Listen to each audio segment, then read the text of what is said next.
घरवा में हमरा के अब ना बोलैहा, कौनो जो बात फोनवे पा बतैहा।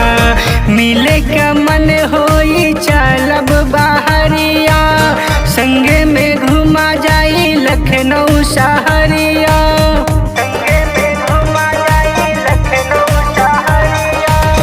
मिले के मन होई चलब बहरिया, संगे में घुमा जाई लखनऊ शहरिया।